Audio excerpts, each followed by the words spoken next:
ఇందాక మీరు ఒక మాట అన్నారండి. అంటే మోడీ గారు జగన్మోహన్ రెడ్డితో కూడా వెళ్ళడానికి రెడీగా ఉన్నారు. కానీ ధర్మం కోసం తెలుగుదేశం వైపు వచ్చారు, జనసేన వైపు వచ్చారు అన్నారు. కానీ ఇప్పటికి కూడా అంటే చాలా మంది విస్తృతంగా ఉన్న అభిప్రాయం ఏంటంటే నరేంద్ర మోడీ గారు బీజేపీ కూడా ఇప్పుడు కూడా ఇద్దరితోనూ జత కడుతుంది అని. వాళ్ళతో కనపడతా మీతో కనపడతా వాళ్ళతో కనపడకుండా కూడా జత కడుతుంది అంటున్నారు. దాని మీద మీరేమంటారండి? ఎందుకంటే మీరు ఏమో చూడొచ్చు దీని ఇప్పుడు గురించి ఇప్పుడు జరిగిన చెప్పాల్సి వస్తే ఇప్పుడు జరిగిన ఇన్సిడెంట్స్ అన్ని చూసుకున్నా సరే నిజంగా వీళ్ళు ఆ, జగన్మోహన్ రెడ్డికి వ్యతిరేకంగానో లేకపోతే క్లియర్ గా యాక్ట్ చేయాలనుకుంటే చాలా చేయొచ్చు. కానీ ఇప్పుడు దాకా వాళ్ళు ఏమీ చేయలేదు. ఇప్పటిదాకా కూడా సెంట్రల్ గవర్నమెంట్ నుంచి ఈ పొత్తుకి కూటమికి ఎక్కడా క్లియర్ మద్దతు వచ్చినట్టు కూడా కనపట్లేదు. ఇంకా జగన్మోహన్ రెడ్డి గారికే ఫేవర్ గా ఉన్నట్టు కనపడతా ఉంది. అందుకే బీజేపీ మీద అందరికి కూడా అనుమానాలు ఉన్నాయి. అఫ్ కోర్స్ ఎప్పుడైతే అవినాష్ రెడ్డి అరెస్ట్ ఇంకా అవ్వలేదో, సిబిఐ సరిగ్గా ఇంకా డ్యూటీ చేయట్లేదు, దానికి కారణం కూడా బీజేపీ అనే అనుమానాలు ప్రతి ఒక్కరికి ఉన్నాయి.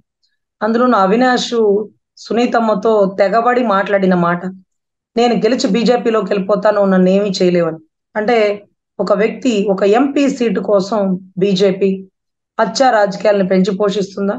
ఒక ఆడబిడ్డ ఒంటరి పోరాటానికి, ఒక గొప్ప నాయకుడు చావు కారణాన్ని వెలికి తీయడంలో బీజేపీ సహకరించట్లేదా?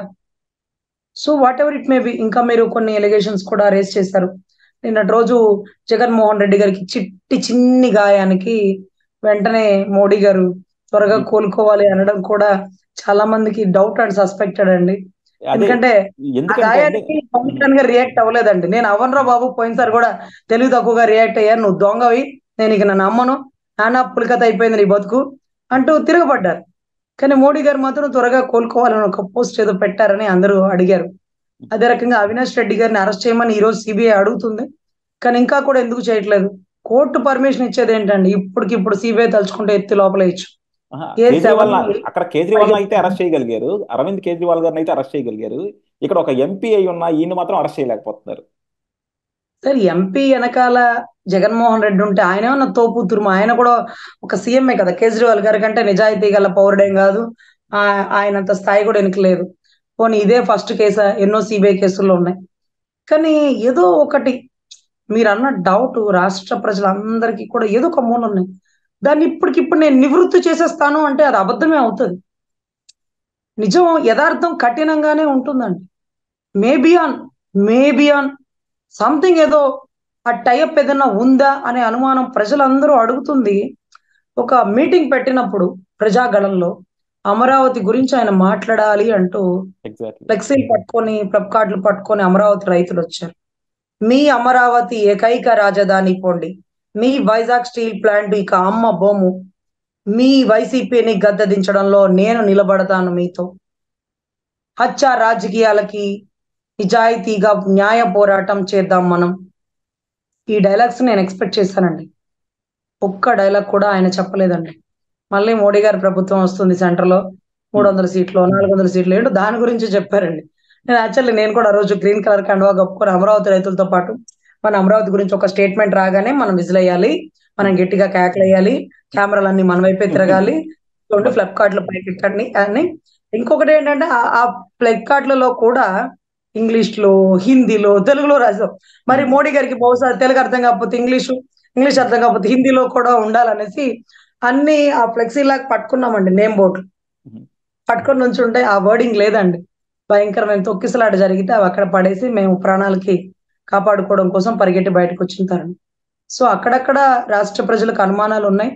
ఎనీవే, కూటమి గెలిపించుకుంటే వైసీపీని గద్దెదించొచ్చు అనేటటువంటి దృఢమైన సంకల్పంతో పురంధేశ్వరి గారు అడుగడుగున వైసీపీని గద్దెదించడమే మా అంతిమ లక్ష్యం, మా అంతిమ లక్ష్యం అంటున్న పురంధేశ్వరి గారి మాటని నమ్మి పూర్తిగా మేమందరం కలిసి ప్రయాణం చేస్తున్నామండి. ఎందుకంటే అడుగడుగున కూటమిలో ప్రయాణం చేస్తున్నాం కాబట్టి ఆవిడిచ్చే స్టేట్మెంట్ కి కొంచెం మేము లోబడి, నిజమే వైసీపీని గద్దెదించడంలో ఈవిడ మాకు సపోర్ట్ చేస్తుంది, వైసీపీ అరాచకం చేసిందని ఈవిడ కూడా ఒప్పుకుంటుంది, కల్తీ సారా గురించి ఈవిడ కూడా పోరాటం చేసింది అంటూ మేము కొంత నమ్ముతున్నామండి. దయచేసి బీజేపీ ఆ నమ్మకాన్ని కాపాడుకోవాలి. అదే రకంగా అవినాష్ రెడ్డి అరెస్ట్ అయితే రాష్ట్రం నిజంగా మేల్కొల్పినట్టు అవుతుంది.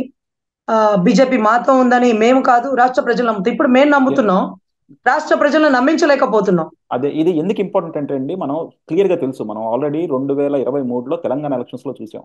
ఆ రోజు కవితను అరెస్ట్ చేయకపోవడం వల్ల టీఆర్ఎస్ కి బీజేపీకి పొత్తుంది, అనధికారిక పొత్తుంది, అందుకే అరెస్ట్ చేయట్లేదు అన్నది చివరికి అది బీజేపీకి టీఆర్ఎస్ కి ఇద్దరికి కూడా దెబ్బైంది. సేమ్ ఇక్కడ కూడా వీళ్ళు అవినాష్ రెడ్డిని అరెస్ట్ చేయకపోయినా, లేకపోతే ఇప్పుడు ఫెయిర్ ఎలక్షన్స్ కి సరిగ్గా సపోర్ట్ చేయకపోయినా సరే, అది కూటమికిను బీజేపీకి కూడా దెబ్బే అవుతుంది. అది జగన్మోహన్ రెడ్డికి 100%. ఫెచ్చింగ్ అవుతుందేమో అని. Exactly sir. నిన్నటి రోజు కవిత గారు అరెస్ట్ చేయగానే డామ్ డామ్ మోడీ అన్నారు.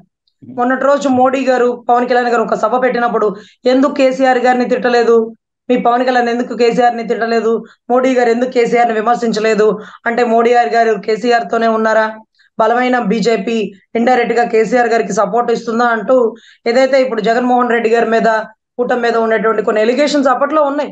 అప్పట్లో నివృత్తి చేస్తూ ఏదైతే ఈడీ కేసులో కవిత గారు అప్పుడే కేసులో తిరుగుతున్నారు కాబట్టి అప్పుడే మోడీ గారు కనుక అరెస్ట్ చేసి ఉంటే మోడీ గారి స్టాండ్ స్ట్రాంగ్ గా ఉండేది.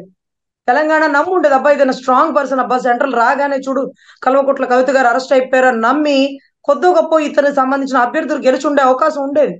బీజేపీ ఎప్పుడు చాప కింద నీరులాగా ఉంటుంటే ఎప్పుడు సునామీ వస్తుందని ఎదురు చూసే లోపల ఇక్కడ ప్రాణాలే పోయేలాగా ఉన్నాయి.